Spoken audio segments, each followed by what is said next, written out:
in any event where you are feeling like you have no choice at all, it may be helpful to recognize that the only way it is possible to actually have the experience that you have no choice at all is to actually be free to choose anything. So free to choose anything that you can even choose the experience of having no choice at all. Does that make sense? Yes, no, maybe? I'm getting there. It's kind of like living inside your anonymity, or I don't know. It's asking yourself, how did it come down to the idea that there is no other choice here? Because again, there's a negative and a positive side to this. The idea of the negative side of having no other choice can lead to the idea of true self-annihilation in the form of suicide. Not really self-annihilation, but a transition, but annihilation of the physical personality. The idea of no choice at all in the positive sense is that your passion is so representative of your true vibration that nothing else seems logical to choose. That there is no other choice but that one. So you can look at it from both sides. Having no choice doesn't in and of itself need to be a negative thing. It can be a positive thing. So the first realization is that even the issue of having no choice can also be positive as well as negative. That can lead to the realization that if you are able, if you're capable of actually arriving at an experience where it seems like you have no choice at all in the negative sense, that the only way you could possibly be having that experience is if you had been given the choice to have that experience, which means you have other choices. Right, you have all choice, right? Yes. So that fine line is walking.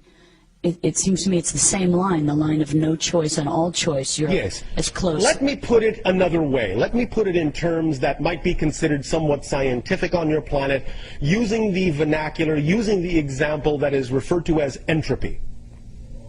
The idea that your scientists have expressed is that when all things, shall we say, in the universe, in creation, give off their energy, give off all their energy, when everything breaks down so that there is no more exchange, no more difference between anything, when it's all homogeneous and no more energy exchange exists, no more action can occur, if you actually look at that state from another point of view, you will realize that once complete and total entropy and non-action has been achieved, everything is equal. There is no way to tell anything apart from anything else.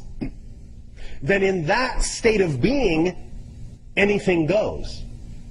Which means that it can actually start to recrystallize. It can actually start to reclump. It can actually start to redifferentiate.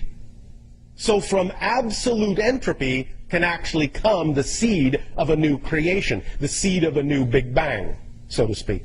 Because once you arrive at a place where everything is absolutely equalized, then anything can happen, because space and time, you don't know what direction anything is going in at all. It's all the same. So it might as well be going in any direction you prefer it to go in. And thus, by having that very thought, it brings everything into action following that thought, because that thought now is all there is for anything to take its cue from. Does that make sense? Yes. So when you arrive at the idea of having no choice, it's very similar to the idea of everything being equal, of not seeing any other direction to go in, because there is simply no other action to take. And when there is no action to take in any direction at all, then you can actually take any action you wish, because when there is no action to take, all the rules are gone. Everything is gone. There are no more limitations at all, whatsoever. So you can do anything from that point. So having no choice, paradoxically, means you have every choice. Because once you have no choice, there are no rules, there are no limitations.